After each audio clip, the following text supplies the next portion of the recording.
All right, I Okay. think we are going live now. It's trying to, and it says we are live, in fact.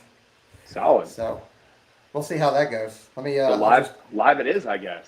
It is live. Uh, just so everybody knows, we're a bunch of idiots. So I'm actually going to go on and check, and yes, we are in fact live. Hey, we're All right, live. cool. What's up, everybody? Welcome to the One's Ready Q&A. Peaches put it together. We're using a new system. We get to learn some stuff together. So you're no kidding watching old dogs learn new tricks in real time. I hope you're excited about Yeah, well, it's I've been trying to do this for quite some time, and it's really been working me. So it. It's like, really been tell working you, me really hard. yeah, really bad, and it's embarrassing too because I like to pick things up pretty quickly, and it hasn't been working.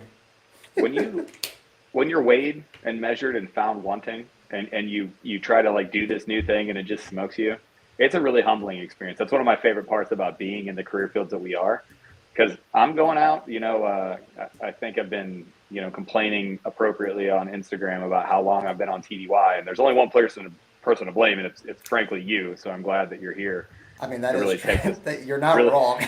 really take this one in the shorts. But man, I started studying my mountain stuff today. I started going through my gear today because the last thing that I want is to be humbled out on the side of a mountain in front of my SEAL friends. So to go and make sure that you're getting your crap together. But In this all, system in is all just another one. seriousness, I do hate that I keep you on the road that often. Like that is legitimate. Like with this next TDY coming up, I was like, Uh, who do I send? And then it was like, I don't. And then you're like, yeah, man, okay. All I got to do is extend 5 more days. I've already been it's gone 40, so no big deal. Ooh, my bad, dude. it's legit what it is, and it was nice that you let me complain about it, let me have that attention-seeking behavior, and you were really nice about it, so I appreciate it. And yeah, no problem. I'll pick up another couple days. It's not like I'm PCS and real soon or have a ton of stuff to get in order. It's all good. I know, I know. I do feel bad. Well, that's what I think that's where the frustration, lives with especially with Trent, but what's the day-to-day like? I can't tell you what this year is going to look like. In 2010, I lived on the island of England. I lived there for 30 days out of that year. I was gone 330 days in 2010. Between the Allied Officers Course, I caught a deployment that year. I caught a spin up to that deployment for the team that I was working with. It was, just one of those things. It's so hard for people want these answers like, well, what's it going to be like? I can walk right across the hall. My good friend Lucas is on this same TDY with me. I can walk right across the hall and he can tell you, oh, I never get to go TDY. I'm at home all the time, man. It's super stable. It's been great for me, And I mean, essentially same job, PJ, same level, same sort of experience stuff, and it is just what it is. Yeah, it's it can be go go go, or it can be hey, you got some downtime. I think with your next position that you're going to, I think you will have a little bit more downtime. I think the day to day will be busier and that kind of stuff, and not necessarily out running and gunning, but I think you'll get a little bit more downtime. So, For sure. Yeah, for but sure. I'm sure people are not here to listen to. I don't know. Maybe they are here to listen Our to. interpersonal work conversations, like this is so inside baseball right now that nobody Yeah. actually cares about this. But we say it like, oh yeah, okay, well, Peaches really keeps Aaron on the road. Like that's legitimate, and I legitimately feel bad about it. So, Right. That's uh, fantastic. so So just to be go clear, ahead. you can't see the chat, right? I cannot. Nope, I do not see the chat. So it'll be great. I'll be the guy that's sitting here and just getting peppered with questions if people have them, or I guess you're going to have to be the guy that reads the questions out. All right, cool. Well, you do have one. It says, Aaron, I DM'd you on Instagram a few days ago about leg day, and you told me to do more set stuff. I ended up pushing a little bit more and getting a PR for the squatting. Nice. Well, I had nothing to do with that, first of all. The only thing that I did was give you, input. I'm a huge fan of doing legs multiple times a week. So, there was a funny meme that went out. It was essentially, the guy with a knife and the other guy with his hands up, and he was like, yeah, my legs is the guy with the hands up, and the guy with the knife is like, doing legs again before your legs are even done being sore. I'm a firm proponent that if you're going to prioritize any muscle group to do, the legs feed the wolf. If you train those complex leg movements, it's going to do more good for you. I am a huge fan of International Chest and Arm Day on Monday. If I've taken a little break from the gym, first thing you love to do, you love to get that pump. You love to look good in a shirt. I want my sleeves to be a little bit tighter too. I got it. But if we're talking about what are we going to do, legs, and then number two is volume. Sometimes you just need to get back after it. That will help you. We're bipedal animals. Why not focus on the thing that you walk on the absolute most? But I'm glad to hear that you got a PR. I had nothing to do with that. Thanks for helping me be part of your process. You did that PR, but I'm glad that I could at least be there and give you some advice on the DM. So good start. That really made me feel good, Peaches. Yeah, I'm trying to, after keeping you on the road, I'm just trying to butter you up a little bit. That wasn't really a question. I just made all that up. It was just like, what is Aaron going to connect with? Okay, cool. Yeah, yeah. No, that's great. Squatting. I know it. Well, and it makes me feel good too because you know that I'm a narcissist and you really played into that. So it feels like you know me, I know you. It felt really good. Yeah, yeah. Knees over toe guy, get him on. Yeah, we'd love to have him on. Yeah. Um, Peaches, can we get Kevin Here's a little thing too. We get these DMs and you guys are like, oh, you should totally have him on. Okay. But in practice, guys, what does that mean? Like if you're sending us somebody's name that just sounds good, like did you slide in their DMs and send them our podcast and say, hey, you should go on there? Because I love how you're like, you should get this guy on. And we're like, oh, okay, cool. We don't know them. We have no connection to them at all. We're just going to send them a random email. I hope they come on too. Like, Yeah, they're we want especially him. the more famous it gets, they're like, oh, you should get Jocko on. Oh, cool. How? Like, Yeah, tell me. Jocko, Goggins. You should Uh, totally get David Goggins. They think that we all know each other. Like everybody that's ever been in the Air Force or the military or special operations, they think we have like a big recall roster where you can just call people straight up and be like, "Hey, man, you know what? Like they don't know us. They don't care about our project." I'm assuming here, it's always funny when I get those. no. I don't know a Kevin McDonald. Somebody said we should get him on as well. I think he's a developer though, because I know Mr. Overton is a prior CCT and SEAL, and he's a developer. So, Hmm. yeah, I'm game having both of them on. But like Aaron said, hey, shoot them our podcast and say, hey, you guys should consider going on there. And I mean, we you guys know we pretty much have everybody on. We just stay out of politics. That's really our Yeah. only thing that we do. So. We've always said yes, and a little peek behind the curtain here. Anytime that there's any kerfluffle, anytime that there's any like things in the community, I can tell you 100%. We reach out to those people directly, and we tell them we have a platform for you. Do you want to come talk about this on the platform? So if there's an issue that you guys have in your mind, you're like, I can't believe they haven't addressed it. You know why? Because those people haven't said yes to come on the podcast. Like we ask everybody to come on. And I know we I guess some internet smoke or whatever for having people like Chief Bass on or having these senior leaders. Well, guess what? We reached out to them. We're like, you should be able to get your message out. Do you want to come on? And they said yes. And the other people said no. So we didn't plan that out. We weren't directed to do so. We will let anybody come on and talk about anything they want. That's always what we've said. And we still do that every single day. So anybody that Yep. wants to come on, open invite. Come on. Aaron, apparently you're looking thick today. Ooh, is that thick with two C's or is that just fat? I don't It's know how I'm supposed to take it. it's actually with a K, but there's some eyeballs following it, so I think it means THICC. I think it's a good thing. So I think I've been staying on my grind on this road game. I was lucky enough to have a gym. You can see by this art right here. That is not my own art choice. That is some hotel art. So I'm obviously on the road.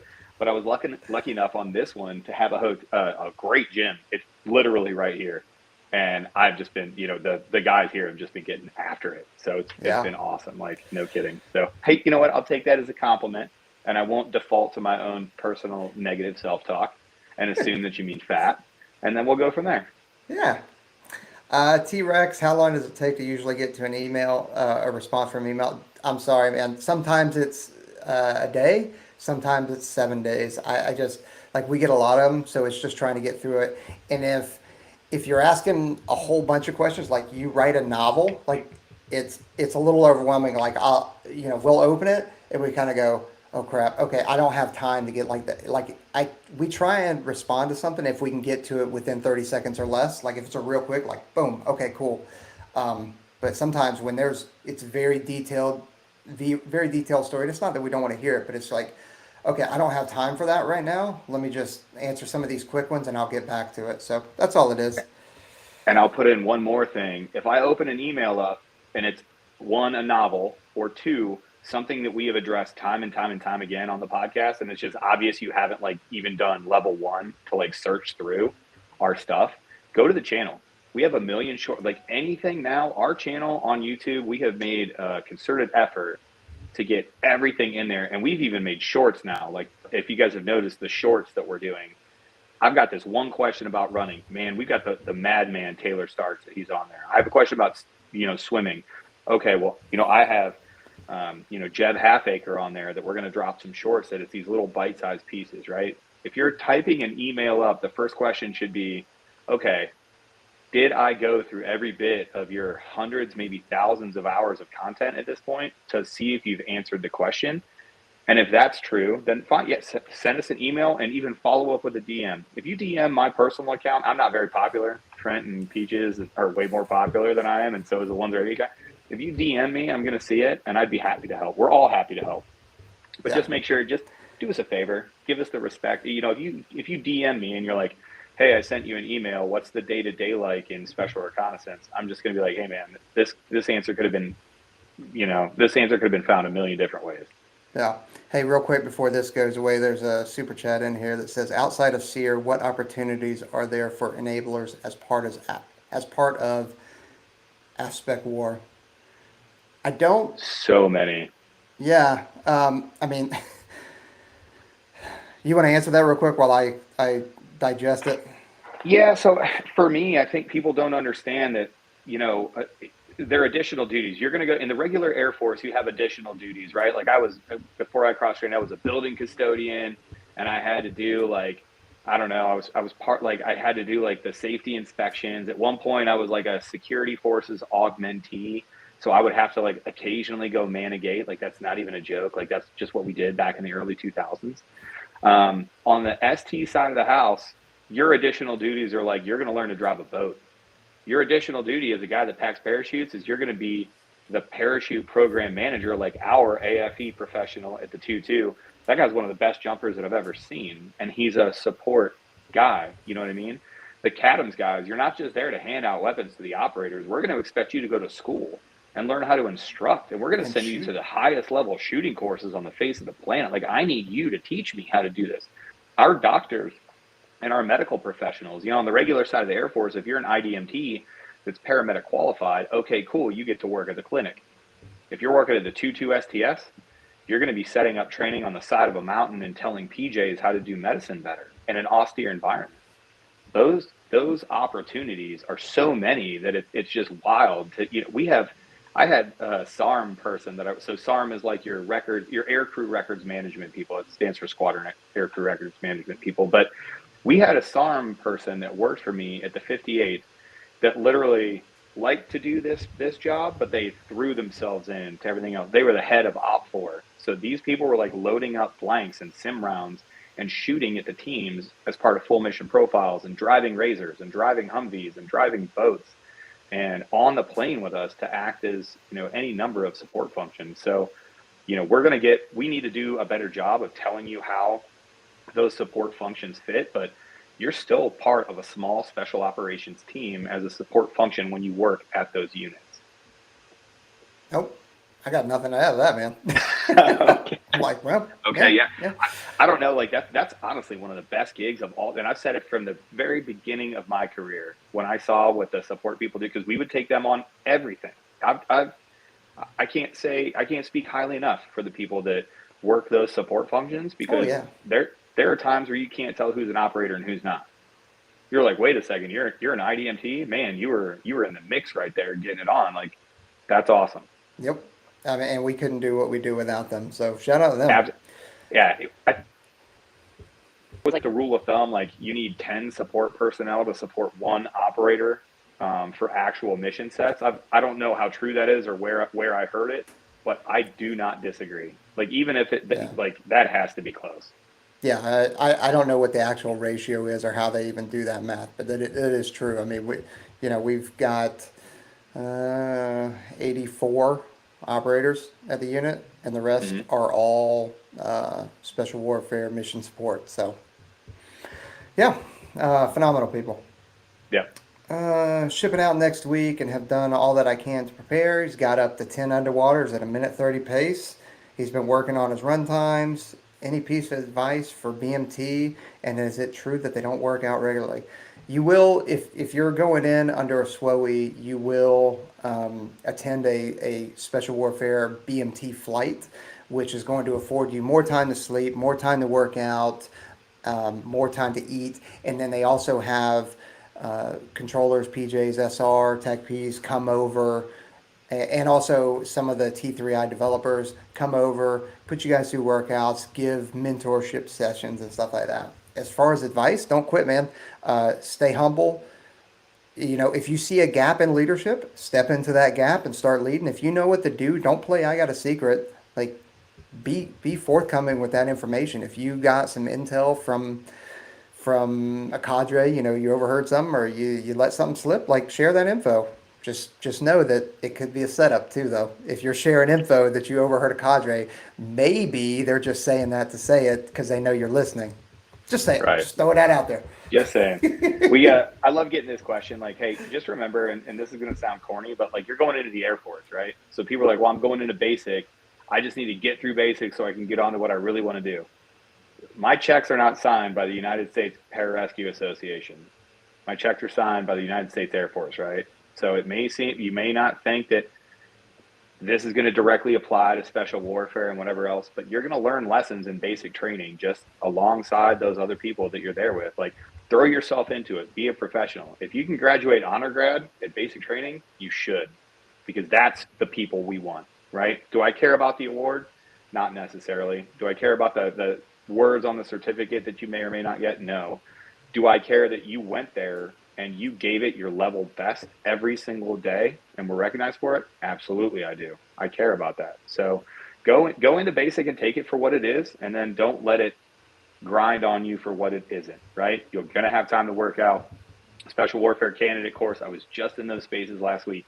Looks amazing. It's great. You're going to get all that given to you. Take it a day at a time and drop in and really be present. And also, don't like you're going to be surrounded by a bunch of people that look like they're, you know, college athletes. They're talking big game. And as a little guy, like I would look, I've said it before numerous times in the podcast. I look at them and I'm like, man, they're jacked. They're super in shape. They're saying they've got all these numbers like, hey, you know, I'm running sub 6 minute miles and all that kind of stuff.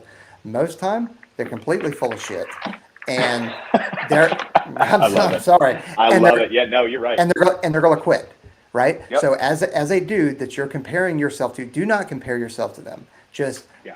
do the work that's in front of you and go from there because there's a good chance that they are maybe in shape and they may look like they're in shape, but mentally they're just not there.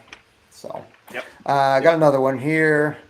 What is the process to go about cross training into aspect war career fields? Currently active duty Air Force, coming up on the end of my contract and want to explore more options. Man, this is ripe for you because you and Gan, Super Gan, man, Get he's him. yeah, go for it, dude. You got it. Got it. So first things first, I'm the realist, to quote Iggy Azalea. So first things first, what you're going to have to do is you're going to have to go to retraining and assignments, especially if you're in that 1 year window and you're going to need to start the process. If you don't have a flight physical, that part takes the longest, especially with COVID. So there could be like a 7 month delay where you need to get all of the things that you need for your flight physical to qualify for SWOV. During that time, you're going to need to be training too, because sometimes this happens. It's perfect militaryism, right? You have to wait forever, and then all at once they're like, okay, cool, is your packet done? Can you take a pass test? Are you ready to go? We're going to have an ANF slot for you right away, right? And it's just how the military works. You're a cross training, you kind of know how these things flow out, right? So point, go to retraining and assessments, hit up Master Sergeant Donovan Gann. We can hook you up with his direct contact for inter-service recruiting, and if you need anybody else, we can hook you up with that person too. But number one, you start training right now. If you want to be a PJ, you want to be a combat controller, you want to do any of these things, start training right now. Because the physical stuff, you got to take the slack out of it. You can't be lagging. You can't just be waiting to get an approved package and think that's going to work. It's not. So number one, start physically training now. Number two, go to retraining, assessment and selections, specific packet aggregation, and then get that packet for cross training. The third thing that I would tell you to do is go to your chain of command and be like, hey, I have this intent. I'm going to start training for this. I would like you to support me, because they may be able to give you some input. If you're in a tough shred out where they can't let you go, or you're already in a critically manned career field, it can affect the timeline of all of these things. So those are the top three pieces of advice that I would say for you to do. Hit up your retraining shop and your consolidated support function. I don't know what we're calling it now. It used to be the orderly room. Do you remember when it was the orderly room? Yeah. And you would go to, I don't even know what they call it now. So it's or your military support flight or whatever. There's people in there that, no kidding, just handle cross training, right? So hit them up, figure out what you need for your package, start getting everything together, and then immediately time starts now. Like, you're on the clock. You have to be ready, because all these things, you might wait for, like for me, I waited for almost 7 months to even hear anything back. And when they told me my packet was approved, they were like, your indoc class date is in a month. Like, that's how fast it can happen. So for you, avoid that. And then just make sure that you're ready to go. When you hit this button, when you hit, hey, I'm ready to cross train, the expectation is like, okay, well, you said you wanted this, let's go. There's going to be a lot of people that have to approve you, and a lot of people that are going to help you through the process. Don't do wrong by them by not being ready to go. Yeah, and if you do want Gann's email, I'm not going to say it on this, but just shoot us a DM, and we will give you his email, because Donovan is not actually that's not the name on the global, if you will. It's not, so, right. Yeah. But yeah, shoot us an email or a DM, and we'll link you up with them. Yep. Appreciate that question. Let's see, another one. Dude from Jason, he lives in the Netherlands. Nearest base is Ramstein. If I talk to a recruiter, would they be able to ship me out? Probably. Specific question. It is a specific question, but they can. I guess my assumption going in right now is that you're an American citizen, because that changes things. But yes, if you're an American citizen and you're overseas, we actually, and I don't know if he's still currently a special operations recruiter, but we did anyway have a special operations recruiter and a T3I developer out of Ramstein, I believe. Yep. So I would definitely link up with them, and if you need help finding them, let us know. We'll work through it a little bit. I know that I was in contact. It's been a while though. We've been in contact with the SOAR out in Germany, so they can absolutely get you shipped. Yep, for sure. I was just messaging you the other day about which harness you use. Could we talk about a little about the old sled drag? So the harness that I was using was it's made by Spuds Inc. SPUDS Inc. They're out of Columbia, South Carolina. They have a bunch of different straps that you can use. You can also buy one of the kits that they have, and it comes with the sled. It comes with a couple different attachments. That's what I use, because that's what's at the unit. However, when I leave here, I think where I'm going, I'm not going to have a human performance facility to do that kind of stuff in, so I probably will have to buy my own, and I'm just going to get it straight from Spuds Inc. They make really good stuff, and they're kind of like a version of Westside Barbell, like incredibly strong people, that they're just building massive human beings over there. I love it when you stumble onto somebody like Westside Barbell or Spuds, or every once in a while you stumble on and you're like, does every single person that worked out here beat me in every conceivable lift? Like, even the females, does everybody that worked, like CrossFit Apollo in Vegas, CrossFit Culmination in Vegas right now, like they just picked up Bethany Shadburn, who's a friend that works out there. But I look at her and I look at some of the things that they're doing out there. I'm like, I'm not even qualified to take the trash out in these gyms. Like, I can't, maybe I can work the front desk. Like, it's terrible. Like, you go into those gyms and there's just beasts running around. You're like, how are you are we humans? Are you still a human? Because it doesn't feel like. I remember working out with Chad Cole the first time, and I was bigger than Chad Cole. I weighed more than Chad Cole. Chad Cole absolutely embarrassed me in every single conceivable function that there was. Like, he just absolutely ran circles around me, and that was the culture at CrossFit Apollo, as you well know, for a long time. But Yep.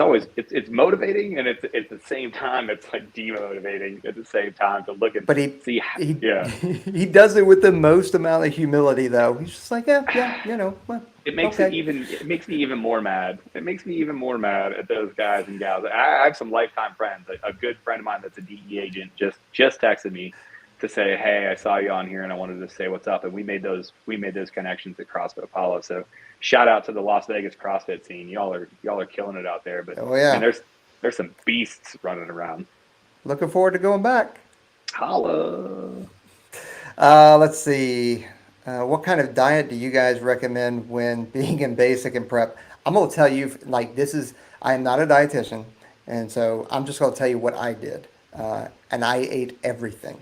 There was no, hey, I'm on keto or I'm doing strict, grilled chicken. I ate everything, and the reason why is because, um, like, you are burning so many calories. Like, you can't possibly take in, well, I don't know, you can take in enough calories, but it is extremely hard. So, I mean, we would come back and we'd devour an entire large Papa John's pizza kind of thing. Like, it was, and for a while I started to try and wean myself off of eating like that because you can't maintain that, especially once you get on the team because you're not burning those kind of calories. But like at dive school, I started slowing down in my fins because I was in such a caloric deficit that I had nothing to burn. And finally, one of the instructors came up to me and said, "Hey, I don't know what you need to do, but you need to eat more." And I'm like, "Well, I'm full at dinner, breakfast, lunch, dinner. I can't eat anymore." He's like, "All right, well, the good thing about military or dining facilities, whatever you want to call it, is that you can take more food and stuff it in your pockets and go." So I had chips, cookies, and everything like that, and I would, no kidding, set an alarm, wake up at midnight, smash some cookies and some chips, and then go back to sleep. And Yep. the next day, I noticed increases in my speed from thinning and running, and it was just is amazing. And as a young dude, I just never realized that, but now I know. So I'm just saying that's not necessarily what you have to do, but don't expect to go in there with some kind of diet where you're like, "Oh, I'm counting my macros" or anything like that. You need to feed the machine. Yeah, 100%. People will look at, I do, my specific dietary stuff is a dude. So number one, first disclaimer, dude, I'm 42. You guys are 20 years younger than me going through this thing. Like, we have to eat differently. I'm eating for a different output. My input is different than what your output needs to be. It's totally fine to get on one of these wackier diet systems that works for you. Because again, diets are really, really specific. The more the research that we do, they're really, really specifically related to your own personal, like straight down to like how your genes are sequenced. There is a diet that's right for you, and it might not be the right for the same person that's sitting right next to you, right? So there's no prescription for any of this. The thing that I will tell you that I think is a truism, if you're in a selection, you're in basic training, you're in whatever, you need to eat. Your calories, it needs to be through the roof. You don't need to worry about carbs. You're going to have six pack abs anyway. You don't need to worry about it's okay to eat a little bit dirtier because the thing that we had a student one time that came to us and was like, "Yeah, I'm trying to do this really weird, it's called the warrior diet, and it was exclusionary by nature, so you didn't eat some things but you ate some other things." We're like, "Listen, man, you're 5'4" and 145 pounds. You need to eat, dude. Like, this is fine for like your runs and whatever else, but if you and I got into a fight right now, I would just impose my will on you and I would kill you.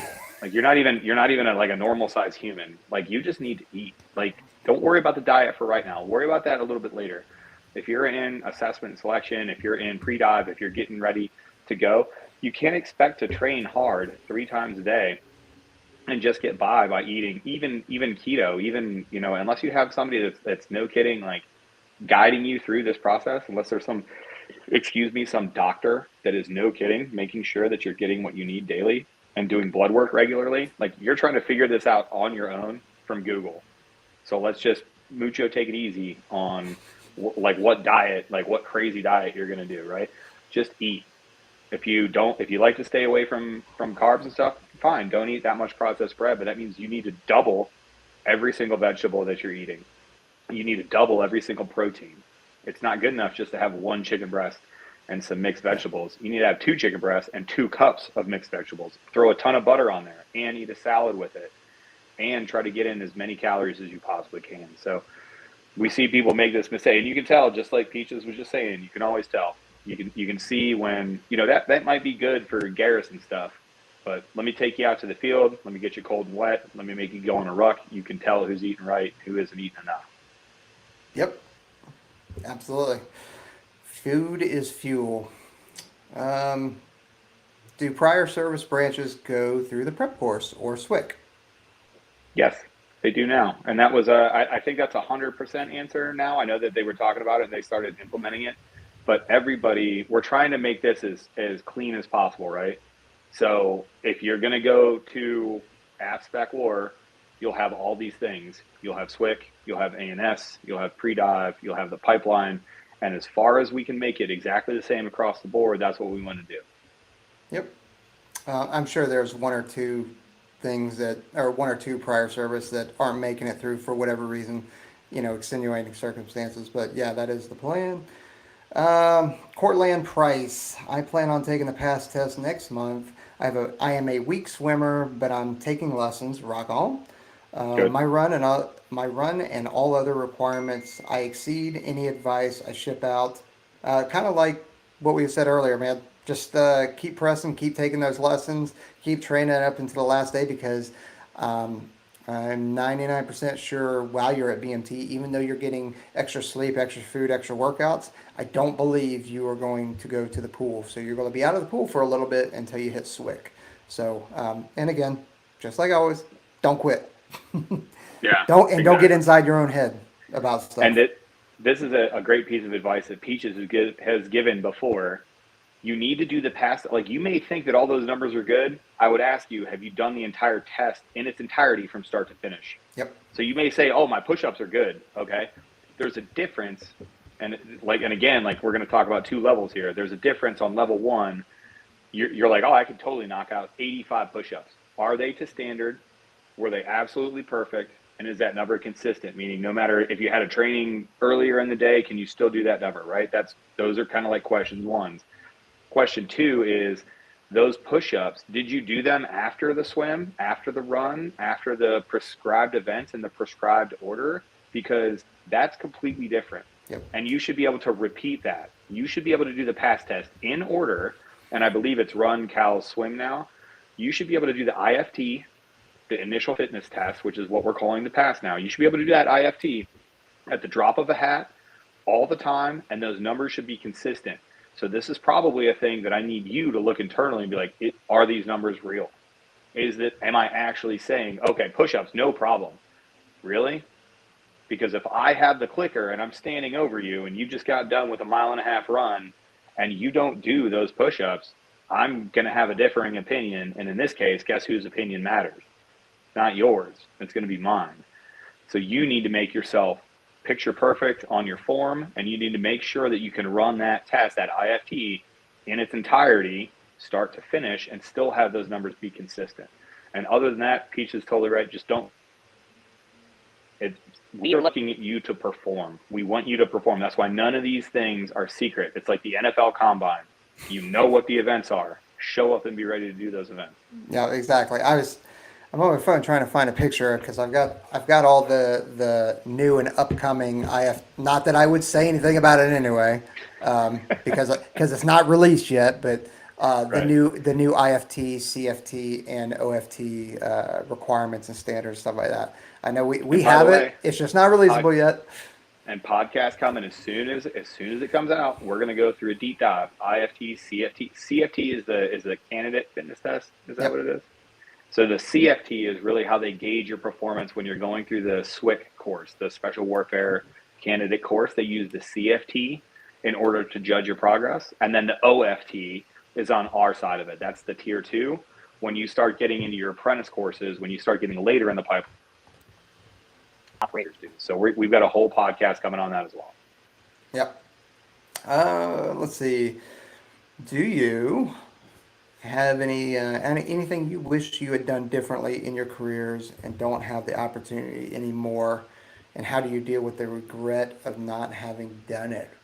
Ooh, um, man, that's tough because I maybe I'm lucky, right? Or maybe it's just a mindset with me, but like I have accomplished everything I possibly wanted to do in my career, and I do consider myself lucky. Like I have been, whether it's just right place, right time kind of thing, or whether I've had somebody in leadership wise kind of purposely plug me into places or know like, okay, this is going to be a good situation or a good opportunity for me. So they purposely plug me in there. I don't know, maybe it's a mixture of both, but like everything I have done in my career, I've thoroughly enjoyed and I'm extremely lucky. So I don't actually regret anything, and I also don't wish that I had done something different. Everything right now Yeah. has been great. I mean, I met my, beautiful wife. I've got amazing kids, and if I didn't take the route that I had, I wouldn't have met them or met my wife, and we wouldn't have had Right. kids, and I wouldn't be at the 2-2 right now. I wouldn't have gone to the weapons school. Like, I don't know. I have no regrets in the way that things have gone for me. Yeah. I wouldn't say I have regrets because I'm okay with it. Like just like you, man, I'm so thankful for where I am in my career and the things that I've done, even the terrible stuff, right? Like even the bad things that have happened to me, I can look back on now and say, okay, I don't regret them and I understand that they had to happen and it was part of my growth. I will say the only thing that I wish I had done, wish I had been able to go assess at the AFSOC GSU. And full disclosure, I don't know if I would have made it. I don't know if I would have gotten picked up. And if you're asking me if I thought I would get picked up, I'm probably going to tell you no if I'm speaking in an honest moment. But I wanted that's a challenge, right? Like Trent always jokes with me. He's like, Aaron, you're always just here for the fight. Whether we're talking about a YouTube comment, whether we're talking about, and Peaches, damn well, like when I'm at the unit, like I'm the one asking the tough questions, right? I'm like, hey, explain this shit to me, homie. You know what I mean? Like that's just who I am as a person. And the fact that I was never like, it's always going to be an open question. The only thing that I really do, and again, it's not regret, but it's one of those things where I would have liked to test myself against that selection and see if I would have come out on the other side. Even if it was, I go and they're like, you're not who we're looking for. I'm sorry. You're going to have to go back to your unit. I think that's probably the only thing in my career that really I'm like, you know what? I wish I would have had the chance to go do this. And I just didn't. It didn't work out 2 times, and maybe that's a part of it that maybe that's a part of my career that I'll just have to accept. But if we're being honest, yeah, man, I would have loved to go to that AFSOC GSU selection and just seen what it's all about, touch it. Even if I didn't get picked up, I think that's probably the only one because just like you, I can't even believe that I'm a PJ some days. I can't even believe that I did. Like every once in a while, I'll just be like, wow, holy crap, what am I doing here? This is crazy to me. Yeah, absolutely. Outside opportunities for TAC P, choose your own adventure, man. I was actually talking about this with a friend of mine who was a soft TAC P who's now retired, um, and he really did choose his own adventure, and he was saying, I'm trying to articulate this to me because I was basically talking because if people don't know, I'm probably 2 to 4 years out from being done just because of time in and that kind of stuff. So I'm starting to look outside and wonder, right? Because I've been doing this for so long. Hey, what can I possibly do? And what's amazing is when he says, hey, you have no idea the skills that 20 plus years in the soft community has groomed you for it. And we had Sean Matson on, and he was saying the same exact thing: is that the training events, the pipeline, just being in the team room, deployments, and the things that you get to do and experience will set you up for success once you're on the outside. So again, it could be anything. You could be a a real estate agent. You could be a freaking uh, salesman. You could start your own business. Like we have a lot of people that are entrepreneurs and that are starting their own businesses and going that route and being hugely successful. So there's plenty of opportunity out there. It's not going anywhere. And in fact, if the current labor shortage or whatever is any indicator, like there's going to be plenty of gaps in the market for you to fill.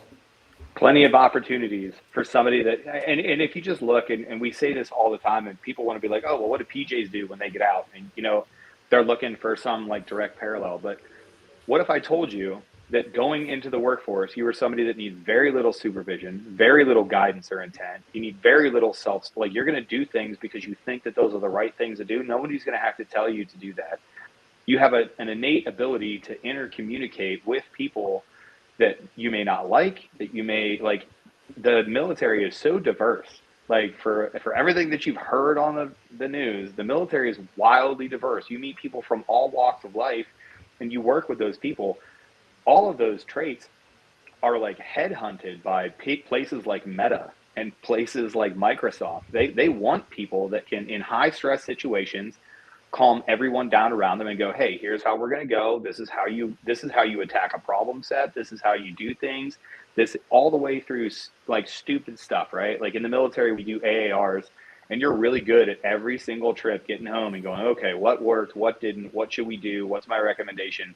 Do you know how rare that is in the normal world to have somebody that can like coherently get a team to make that process happen? So it's so hard to say, well, what can you do next? Like your specific things that you're going to get by way of being who we are you're in the top 10% of recruits.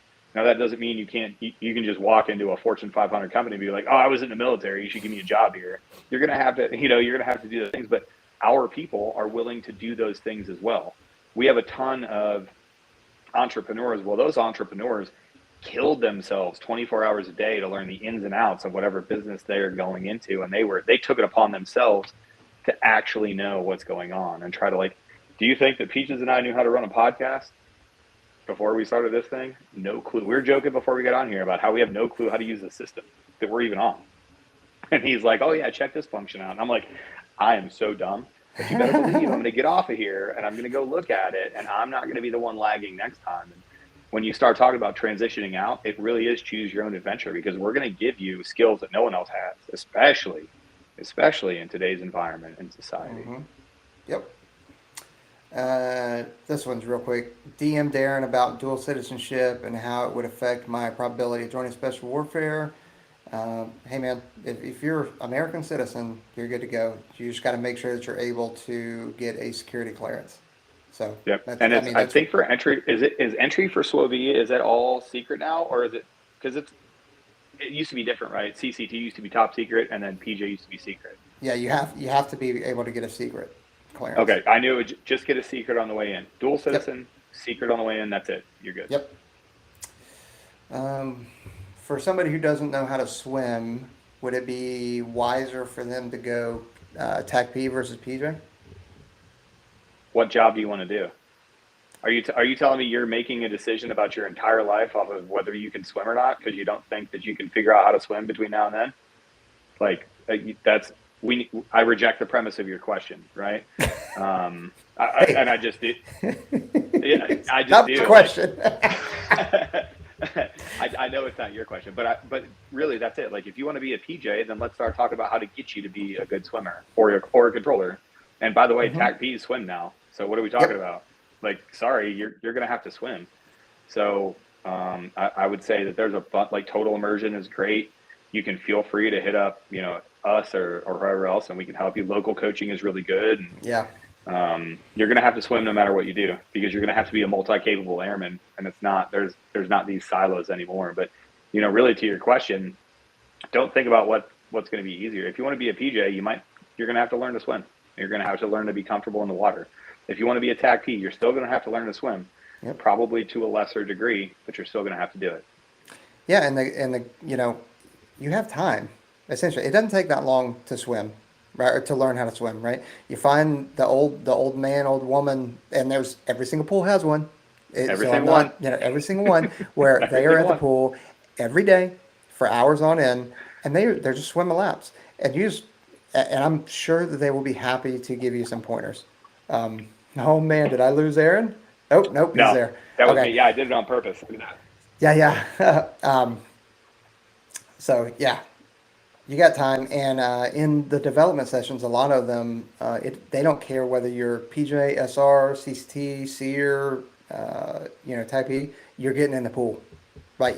With those other jobs, you're going to be expected to perform a little bit better, but you're not going to sit on the edge of the pool while everybody else is doing work. You're getting in there too. And guess what? When you get to the squadron, I don't care that you're a TAC P. If we're going on a water jump trip, guess who's going on the water jump trip? My TAC Ps. Like Yep. that's why we do it, guys and gals listening. We do it because when you get to the unit, I don't care what color your beret is. If we have a water, like, do you want to not go on missions because you're afraid of the water? I don't think anybody says yes to that. So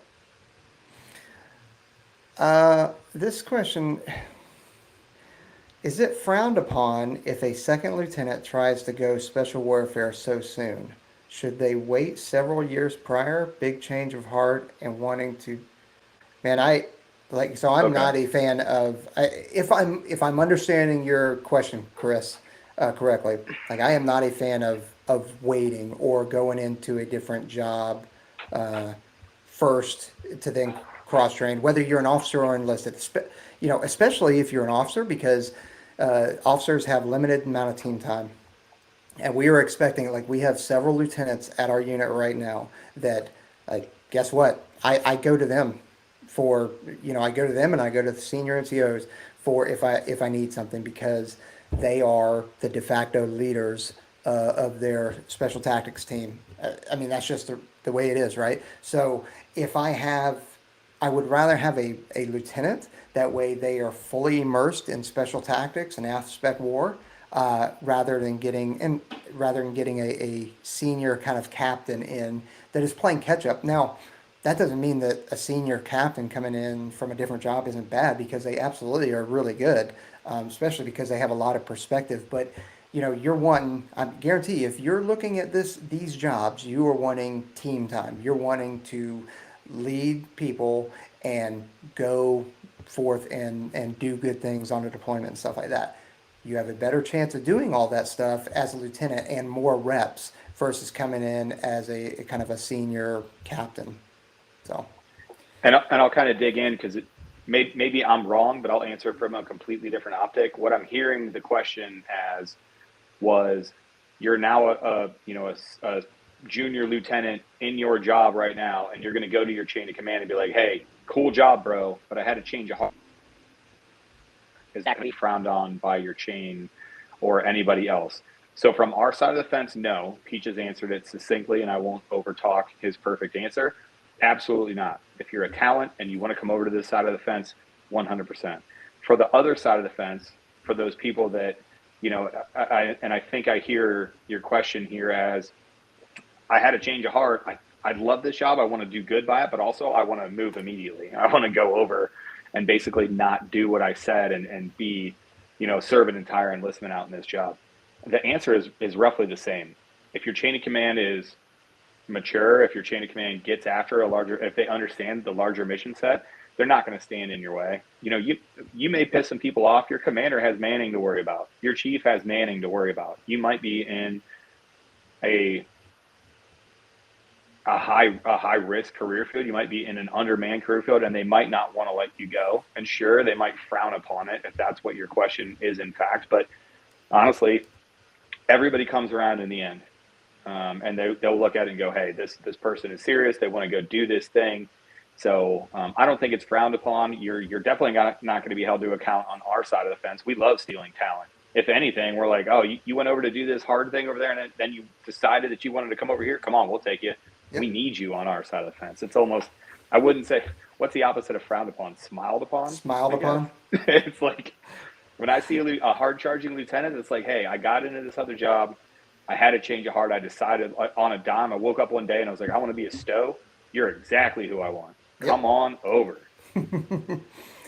Okay, T Rex, man. Army, he's already, so this dude, T Rex, he's already in the Army. He just discovered us. He's about 20 shows in, trying to figure out which job to go with, or whether he should come into the Air Force or just go Army Special Forces. I mean, certainly since you're already in the Army, Army Special Forces is going to be an easier, kind of transition to go there. And hey, you're not going to be upset or angry that you went Army SF. You're not. I mean, there's some phenomenal dudes over there doing great work. You're still in the Army though, but whatever. But that is definitely an easier transition. We're happy to have you. We have SEALs that have Yeah. come to be controllers and PJs. I know Mr. Overton was brought up over here. He's a prior SEAL. And we have some. I can't think of any PJs. I know we've had one or two controllers go and be Army SF dudes. So Hmm. like, there's a lot of crossflow. So no big deal. Hmm. Uh, Best argument points y'all would use to try and convince the wife to letting you join. Number one, I'd say avoid the argument. It's my only input. Like it's got to be like you can't. There's going to be no convincing her, right? Like it's like the movie Inception. Unless she believes that it's her idea, she is never going to take hold of it. And you're like, and by the way, all of the all of the terrible things that you have to answer for that gone on the road. I'm gone right now. You think I'm at home cultivating family time? You think I'm at home cultivating a relationship? No. Like this is work. It's work from day one until the day you get out, and it's never going to let up. But until like the only thing that I would say is you're never going to sell her on any of that. You got to sell her on the things that do matter. And it's the mission set that we're going to do is unlike any other. The friends that you're going to make are like if you think that I don't like, I know I can text Peach's wife to talk crap about him, and that's the relationship that we have. I do laundry at Trent's house, and Trent's wife DMs me to laugh that Trent doesn't know how to run the washing machine correctly. You know what I mean? Like those are the things that you look at and you're like, these are the connections that you make. And while it is going to be, it has to be a team event, and you like there's going to be problems, there's going to be issues that you guys are going to need to work through. But if you look at any successful relationship in this community, by the way, there's a shit ton of successful ones. Don't let anybody tell you that everybody gets divorced or everybody goes on to something else. It's just not true. It's actually exactly equal to the normal American. But those things that you have, like those connections that you have, lifelong friends that meet up years after years after years, after people have gotten out and people don't even see each other anymore, and the spouses that meet and make these connections, that's the trade-off. You're always going to have somebody there. The tutu, we had like the longest time, we had a specific slide that was like, hey, these guys are deployed. The deployed wives need this done. And it's everything from cutting grass to moving rocks to just helping out with some shopping. And that slide, you had too many volunteers. You're like, nope, I can totally do this. We'll go over there and we will make all this stuff happen. That's the trade-off. And until they understand what the trade-off is, you're running an uphill battle, my friend, because there's no convincing that's going to happen. Yep. Unless you're dating, I don't know, an alien that is not actually a person on this planet, because all humans are kind of the same, but I don't know. Yeah, as a selling point, you could also talk about the preservation of the family or the force of the family. I always mix up the F's because the spouses are able to utilize their functions. Not every case they can use the doctors, but definitely the clinical The psychologists, gym, the gym. Yeah. So, social worker that you can go on yep. trips that will pay for happily for you. TDYs, little known fact, the Air Force is already paying for this room. So maybe if I wanted to bring my family down with me and they were able to, and it was a cool spot, that's totally, we used to do that as instructors all the time in Florida. When we would go down and do Florida jump trips, you would turn that into like a family event. And the guys would go to work and we'd be doing our jump events, and all of the families would be at the pool and we'd meet up together for, Yep. dinners and putt-putt golf and all that stuff. That's totally, totally legal and totally awesome. It's a great benefit of it. Yep. Absolutely. About a 7-minute call before we end this, but having trouble with Let me make sure. Okay, yeah. Having trouble with underwaters, do you believe it's better to save energy but hold your breath longer and take more strokes, or should I go faster and harder? Man, I'm a take more strokes. Like stay calm under the water. Less movement is better, even if you got to take more. I mean, I was doing 12 strokes to get across the pool, right? Yeah, Jeb Halfacres, freaking swimmer of the decade over here. Three or What? four, yeah. Yeah, I was doing three or four. Like Yeah. so, but I was nice and slow, kept calm. Anything, any jerky movements or like kind of going crazy in the water is just not going to be good I've for seen you. it both ways from students. I don't care. Your stroke count doesn't matter to me. The reason why Jed Halfacres a lot like can do 4 strokes is because he's efficient. So it's not a question of if you're having trouble with underwater, you don't have an underwater problem, you have an efficiency problem. If you're going to be like Jared, Peaches, and you're going to take 12 strokes, if those 12 strokes are the most efficient, then you're burning less energy, right? And you're getting after the actual output that you want. For me, I was a pretty good swimmer, you know, usually 6 to 8 tops, but I could always tell when I was rushing things and I was just using too much energy, and that's when I would just try to slow it down, right? There were plenty of times where that interval was way less than 130, and I would get back to the wall, and it was like one's ready, and I'd have to be like right away ready to go again. But I was being efficient in my processes. That includes the swim back, by the way. The swim back is somewhere where you need to be super efficient, and that's where you can actually, if you're just a little bit better at swimming, that efficiency on the way back helps you and helps you get ready. So it's kind of a non-answer, but what I will say is that you need to work on your efficiency and not think about I'm going to get more time, more seconds on the surface. It doesn't matter. If you spent 40% of your energy to be faster on the surface and that takes your recovery down by 40%, then you're hurting yourself in the end. So just think about efficiency. How can I make my stroke the absolute most efficient? How can I glide the most efficiently through the water and then use the least amount of energy to get myself back to the starting point? And then wherever you find that sweet spot, and you'll know it when you find it, that's where you need to focus. Yep. Anthony asks, well, he kind of asks him to make a statement. Prior service can't enter as SWOE and must choose job. That's correct. If you choose PJ and want to swap to SR or CCT during training, will the cadre put you in a new field or are you stuck with the original? Like if you do it early enough, yeah, it shouldn't be an issue, but you definitely want to kind of cause less friction for yourself. You know what I mean? You don't want to say, hey, actually, I want to do this. Like you're coming in to be a certain thing. They're expecting that. Um, could you make it work? Yeah, that's just not something that you want to kind of go in thinking, especially because the three jobs are very different. Remarkably different, right? Yeah. So Do me a favor, hit us up. Just please give us the question. I'm going to be in those spaces and I can ask the subject matter experts like, hey, is this possible? And I'll get you the no kidding answer to your question. So yeah, can cross trainees change after, change it at some point, either SWIC or in ANS, the job that they're being assessed and selected for? I'll be happy to get you the firm answer. Just follow us up with a DM so I remember.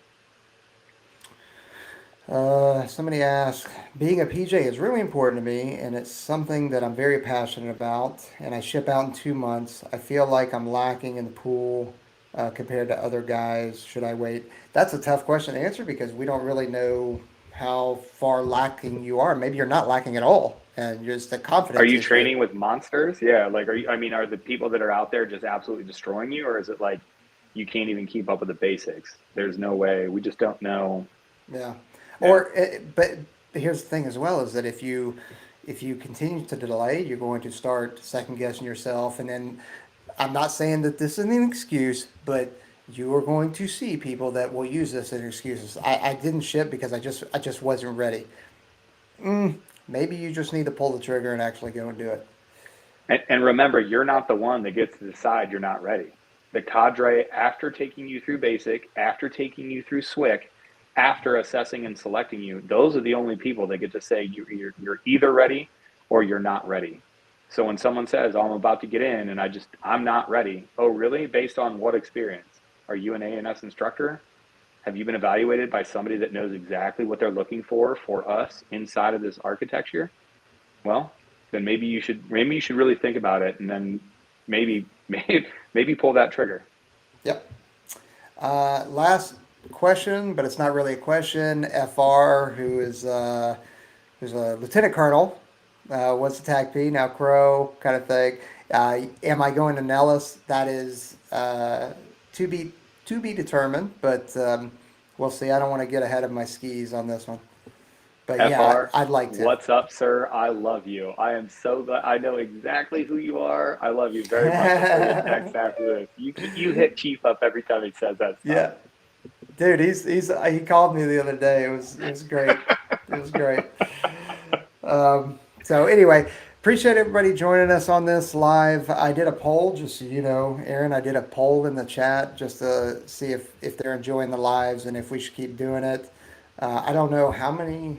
I don't even know if I can see it. How many actually voted or whatever, but 95% said yeah, we need to keep doing it. So the plan right now going forward, just real quick, is we're going to keep doing the content that we've been doing with the audio podcast and the YouTube releasing every Saturday. If we get extra content, we'll drop it in the middle of the week or whatever.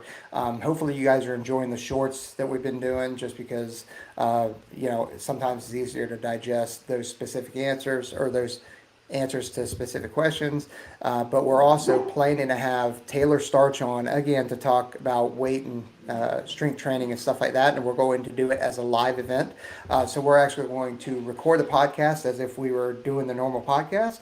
And then towards the end, we'll do a kind of a Q&A so you guys can start generating your questions to Taylor Starch. And then we can all get starched. Man, I crush myself. So Jacob's ladder is my cardio equipment of choice because it's just terrible. I was mouth closed, breathing through my nose for 30 minutes today, and it crushed me. It absolutely hit up the Whoop team if you want to see exactly how badly that worked out for me today because it was not nice.